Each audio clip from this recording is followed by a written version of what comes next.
तो दानीधार में एक दुकान पे बैठा हूँ जहाँ बच्चों के साथ खेलना हूँ कैरम। हो जाए गेम शुरू। चलो। कल और आज लगभग 2 दिन से लगातार बारिश होने की वजह से इस जगह पर ठंड काफ़ी बढ़ गई है, जिस वजह से मेरा चलना भी कम ही रहा और यह है कि एक नए गांव तक पहुंचा। कल शाम बहुत टेंशन में था कि कहीं रहने की व्यवस्था हो पाती है या नहीं, लेकिन आखिरकार रहने की व्यवस्था हो गई थी मेरे लिए इस गांव में। गुड मॉर्निंग, स्वागत है आपका केशव कुंदन ब्लॉग्स में। कल दिन भर सफर करते हुए पिथौरागढ़ से पहुंचा राठी ग्राम सभा में। सुबह के अभी 7:45 हो रहे हैं, लेकिन ठंडा बहुत है भाई इस जगह। तो अम्मा बिस्तर में है, काकू भी अंदर बैठा है। सुबह की चाय पी रहा हूँ। बारिश होगी काकू, लग रहा है मौसम देख के हल्की फुल्की होगी। ये ऊपर तो बर्फ पड़ गया गाँव। कल दिन भर बारिश में सफ़र करते हुए पहुंचा मैं धारचूला से राठी ग्राम सभा में। और कल रात भी बारिश थी और आज सुबह देखा तो मौसम बारिशों वाला बना हुआ है। तो ऐसा मौसम में जो है बस चाय हो रही है। सुबह से 3 टाइम पी ली मैंने चाय, 1 घंटे के अंदर 1 घंटे बाद बारिश शुरू हो गई, मतलब हल्की फुल्की बूंदाबांदी। और मैं इंतज़ार कर रहा हूँ मौसम खुलने का। और यहाँ पे जो है कि इस घर का पालतू डॉग है और इस घर पे मैंने नाश्ता किया। और कुछ टाइम रुकने के बाद बारिश थोड़ा हल्की हो गई थी, तो मैं चल पड़ा इस गांव से आगे की ओर। और जिस गांव में कल ठहरा था, ये गांव है पैयाधार राठी ग्राम सभा में। कुछ आगे चलने के बाद मुझे एक अंकल मिले। अंकल से मैंने रास्ता मालूम किया तो उन्होंने कहा कि थोड़ा आगे चले जाइए, वहाँ से ऊपर को रास्ता मिल जाएगा। फिर मैं आगे कुछ चल दिया और ये कुछ मौसम है, मतलब हल्की फुल्की बूंदाबांदी चालू है अभी भी। और कुछ टाइम चलने के बाद मौसम तो ठहर गया, लेकिन मैं पहुँचा एक नए गाँव में, पैयाधार विलेज से ऊपर वाले गाँव में। और इस जगह पे देखिए गेहूं की खेती जो है कि तैयार होने को है और कुछ इस तरह की गेहूं की फसल हो रखी है इस जगह पे। और ये नज़ारा है भाई इस नए गांव का इस जगह पे। और बिल्कुल पहाड़ी ऊपर तक गांव है। और ये है स्कूल इस गांव का, राजकीय प्राथमिक विद्यालय दानीधार राठी। तो ये है विलेज दानीधार। तो दानीधार विलेज पे पहुँचा हूँ अभी। तो इस गाँव में एक दुकान मिली और उस दुकान पे थे कुछ बच्चे जो खेल रहे थे कैरम बोर्ड। ये गांव कौन सा है छोटू? राठी मतलब ये दानीधार। तो दानीधार में एक दुकान पे बैठा हूँ जहाँ बच्चों के साथ खेलना हूँ कैरम। हो जाए गेम शुरू। चलो।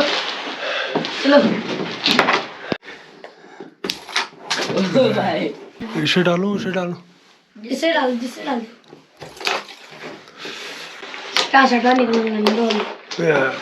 इसमें उसकी कमी होगी। हम लिखन बलंदा आनो ना तब कह रहे मत ही लास्ट अड़ी है ये चल ले खेल। बच्चों के साथ कैरम खेला और अब जो है कि जा रहा हूँ इस गांव से आगे की ओर। और मौसम तो साफ़ है अभी, लेकिन जो है चोटियाँ दिख रही हैं आपको सामने, वहाँ बर्फ़बारी हो रही है। कुछ टाइम ऊपर चढ़ने के बाद, मतलब कुछ चढ़ाई चढ़ने के बाद ये नज़ारा कुछ और ही शानदार देखने को मिला। जो बर्फ़ की चोटियाँ हैं उन चोटियों पर बर्फ़ पड़ी हुई है। थोड़ा और ऊपर जाके देखा तो ये नज़ारा और भी शानदार देखने को मिला। जो चोटियाँ हैं गाइस, इन पहाड़ियों में जो है बर्फ़बारी हो रही है, मतलब बहुत ही तेज़ बर्फ़बारी है उस जगह पर, उन पहाड़ियों पर। तो ये है कि चलते हुए मैं काफ़ी हाइट पे तो आ गया हूँ, लेकिन इस जगह पे गांव घर कम ही देखने को मिल रहे हैं।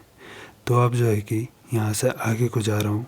इस जगह पर गांव घर तो दिखाई नहीं दे रहे, लेकिन मौसम का नज़ारा बहुत ही शानदार देखने को मिल रहा है इस जगह पे, क्योंकि ऊंची ऊंची जो चोटियाँ थी वो पूरे बादल से ढक गए हैं।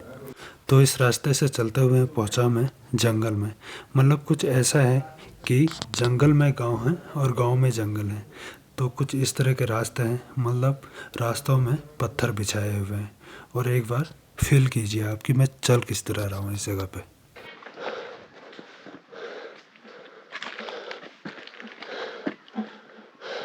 कल से आज तक लगातार मौसम ख़राब होने की वजह से ठंड काफ़ी बढ़ गई है, जिस वजह से चढ़ाई चढ़ने पर एकदम से सांस फूल रही है।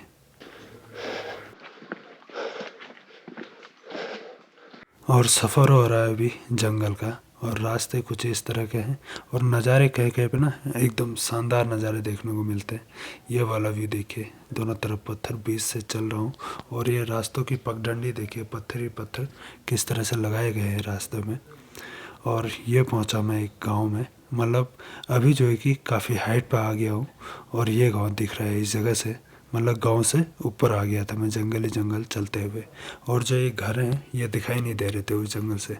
तो अब जो है कि शाम होने को है और आज दिन भर चलते हुए रिकॉर्ड काफ़ी कुछ कम हो पाया है और चला भी बहुत कम हूँ, तो जितना चला वही रिकॉर्ड हो पाया है। और अभी शाम हो चुकी है तो कहीं रहने की व्यवस्था करनी होगी, तो कोशिश करते हैं इस घर पे जाके व्यवस्था हो पाती है या नहीं। भाइयों, उत्तराखंड के दुर्गम गांव घरों को देखते हुए मैं नए नए गांव तक पहुंचता हूं और नए नए लोगों से तालमेल बिठाने की कोशिश करता हूं, और कहीं भी ठहरने की व्यवस्था पहले से तय नहीं होती है। चलते हुए शाम तक जिस घर पे पहुंच जाऊं वहीं पे उस घर के लोगों से मुझे रिक्वेस्ट करके अपने ठहरने की व्यवस्था करनी होती है। अभी जो कि शाम के 5:55 हो रहे हैं और जो कि रहने की व्यवस्था हो गई है, वो पीछे जो मकान है ना उस जगह पे। तो अभी जो है कि जा रहा हूँ दुकान की तरफ। तो अभी जो है कि शाम के 6 बज रहे हैं, 6:08।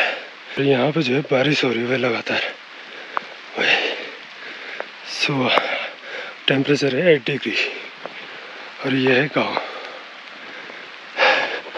दुकान थोड़ा नीचे पे है तो बारिश से बचने के लिए थोड़ा रफ्तार में है, सांस एकदम से फूल गई है।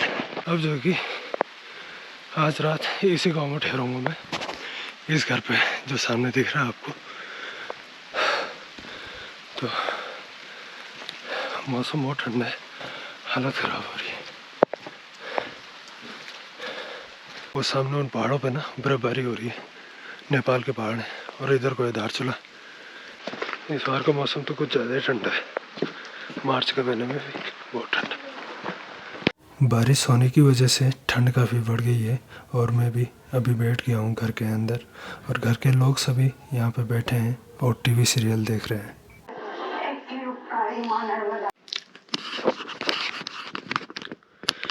लाइट भी अचानक ही चली गई यार, और आज दिन भर बारिश रही और कुछ टाइम बारिश रुकी, 1 आध घंटा, तो थोड़ा इधर उधर जाने की कोशिश की, लेकिन अभी जो है कि शाम हो चुकी थी तो यहाँ पे ठहरा हूँ आज, और खाना पीना हो गया है, और अब ऐसा है कि सोने की तैयारी।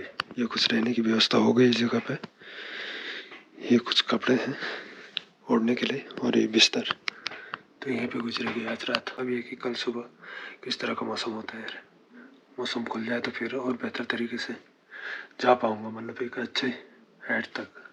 तो मिलता हूँ आपको कल सुबह। Bye bye bye.